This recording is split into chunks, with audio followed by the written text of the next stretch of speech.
साथीहरु नमस्कार। आजबाट हामीले चाहिँ बीएससी 4th इयर को रियल एनालाइसिस को एउटा निकै महत्त्वपूर्ण chapter sequence and series of functions सुरु गर्न गइरहेका छौं।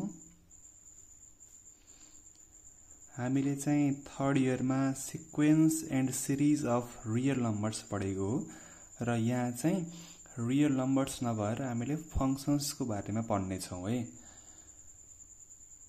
यसो रिकल गरौँ न, सिक्वेन्स अफ रियल नम्बर्स भनेको के हो त? A sequence of real numbers is just the collection of real numbers in order, and that collection or the order is determined by a rule. त्यो रूल के हो त? एउटा फंक्शन हो हैन।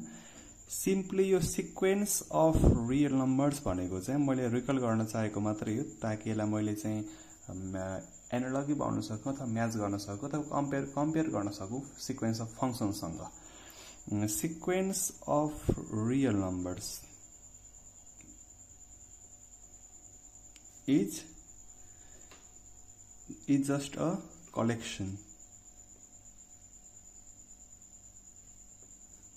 of real numbers in order determined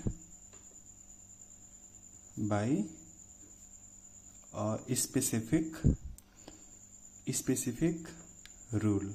Simply के भन्दाखेरि चाहिँ it is a function f defined from natural number n to real numbers r, अथवा यसलाई हामीले f n equals to x n को रूपमा डिफाइन गर्ने गरिन्छ। We express the sequence xn as x1 x2 x3 dot यसलाई हामीले यसरी हामीले चाहिँ यसलाई एक्सप्रेस गर्ने गरिन्छ। सिक्वेन्स भनेको यही नै हो हैन। सिक्वेन्स भन्ने के हो त? Simply it is the collection of the real numbers, यही नै हो हैन। र यस्तै गरेर चाहिँ हामीले चाहिँ सिक्वेन्स अफ फंक्शन्सलाई डिफाइन गर्छौं। हेरौँ है ल, मैले यस ओएफ लेखे है सिक्वेन्स अफ फंक्शन भनेको। यो के भन्दाखेरि चाहिँ it is just a collection of functions. It is यो इन्फर्मल तरिकाले मैले लेख्दै छु है, यसको चाहिँ फर्मल डेफिनेसन मैले पछि गएर आउँछु। It is simply the collection of functions. यो के हो त? एउटा फंक्शन्स को कलेक्सन हो, त्यही नै हो। कस्तो अर्डरमा? Arranged in specific order. एउटा स्पेसिफिक अर्डरमा हामीले त्यसलाई कलेक्ट गरिन्छ। सिक्वेन्स भन्ने कलेक्सन हो र all the functions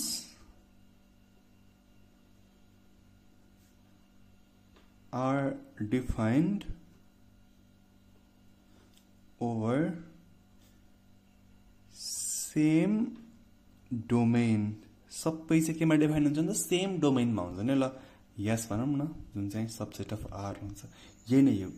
इजिएस्ट तरिका बुझ्दाखेरि चाहिँ के हो त? एउटा sequence of function is just the collection of functions arrange in a specific order and all the functions are defined over the same domain. जस्तै हामीले एक्सप्रेस गर्ने गरिन्छ यसरी, एफ एन लेखेर यो सिक्वेन्स अफ फंक्शन भयो, एफएन एक्सएन भयो। जस्तै सिम्पली के भयो त? कलेक्सन चाहिँ f1 f2 f3 डट यस्तै गरेर fn e।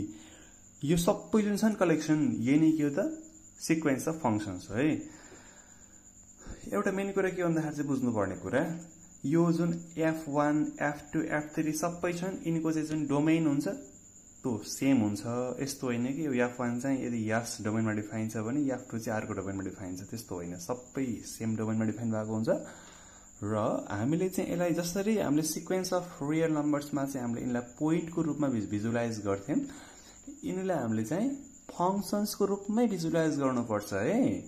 कस्तो भयो फर इक्जाम्पल यदि एक्स स्क्वायर छ भने यसलाई कसरी भिजुअलाइज गर्न पर्ने भयो एक्स स्क्वायरको यसमा सिम्पली एक्स स्क्वायर यस्तो ग्राफ हुन्छ नि एक्स त्यसपछि क्युब आयो भने चाहिँ यो एक्स क्युब भयो भने चाहिँ यस्तो होला हैन यस्तो ग्राफ हुन्छ एक्स को पावर 4 भयो भने चाहिँ प्याराबोलाको स्क्वायरको रूपमा ग्राफ बन्ने भयो हो ग्राफलाई हामीले चाहिँ नोटिस गर्नुपर्छ र जब सिक्वेन्स अगाडि बढ्छ तब ग्राफ पनि चेन्ज हुन्छ नि त हैन विभिन्न फंक्शन्स भइसकेपछि त्यही भएर हामीले मेन कुरा के बुझ्नु पर्छ भन्दाखेरि चाहिँ फर्स्टमा सिक्वेन्स अफ फंक्शन्स भनेको चाहिँ कलेक्सन अफ फंक्शन्स हो यो एउटा फंक्शन हो फंक्शन सबै फंक्शन्स हुन् र हामीले स्पेसिफिक पोइन्टमा हामीले हेर्यौं भने चाहिँ fn को भ्यालु एट स्पेसिफिक पोइन्टमा हेर्यौं भने चाहिँ यो केमा रिड्युस हुन्छ f1 x f2 x गर्दै गर्दै यसमा रिड्युस हुन्छ र यो स्वाभाविक हो कि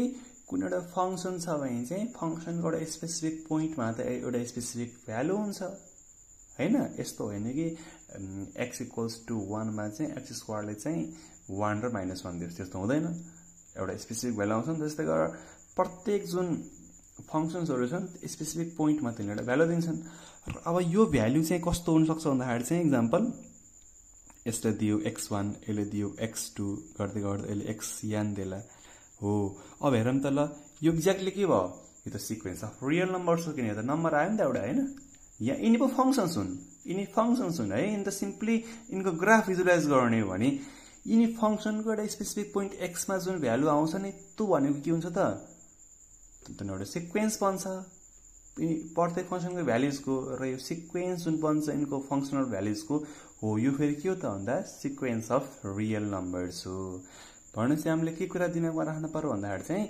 सिक्वेन्स अफ फंक्शन्स यो sequence of functions at a specific value x reduces into the sequence of real numbers भनेर चाहिँ दिमागमा राख्न पर्यो है अब हामीले चाहिँ दुई कुराको ध्यान दिनुपर्ने हुन्छ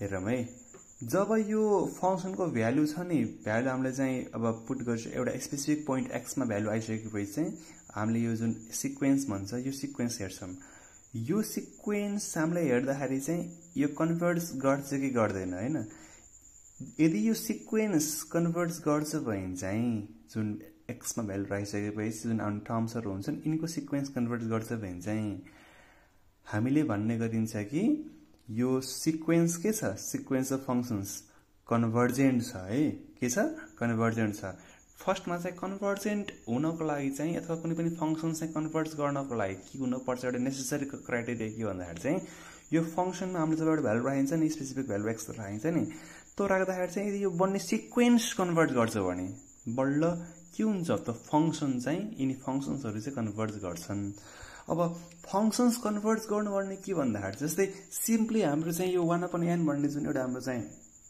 सिक्वेन्स लिने हो भने चाहिँ यो कस्तो बन्छ 1 1/2 1/3 गर्दै गर्दै त इन्फिनिटी तिर जान्छ यो n चाहिँ इन्फिनिटी तिर जानु भनेको के भन्दाखेरि चाहिँ यो 0 तिर जाने यो 1/n त यो सबै केमा कन्भर्ज गरे 0 मा कन्भर्ट गरे यहाँ चाहिँ एउटा पोइन्टमा कन्भर्ज गरिरहेको छ हैन सिक्वेन्स भने यसमा के हुन्छ भन्दाखेरि चाहिँ फंक्शन्समा एउटा स्पेसिफिक फंक्शनमा कन्भर्ज गर्छ भन्न खोजेको हो के यो चाहिँ एउटा पोइन्ट 0 तिर अघि बढेको छ भने चाहिँ यिनी फंक्शन्स के हुन्छन् एउटा स्पेसिफिक फंक्शन तिर अघि बढेका हुन्छन् र जुन फंक्शन्सलाई यिनीले चाहिँ अप्रोच गर्छन् नै हो त्यसले हामीले चाहिँ लिमिट फंक्शन भन्ने गरिन्छ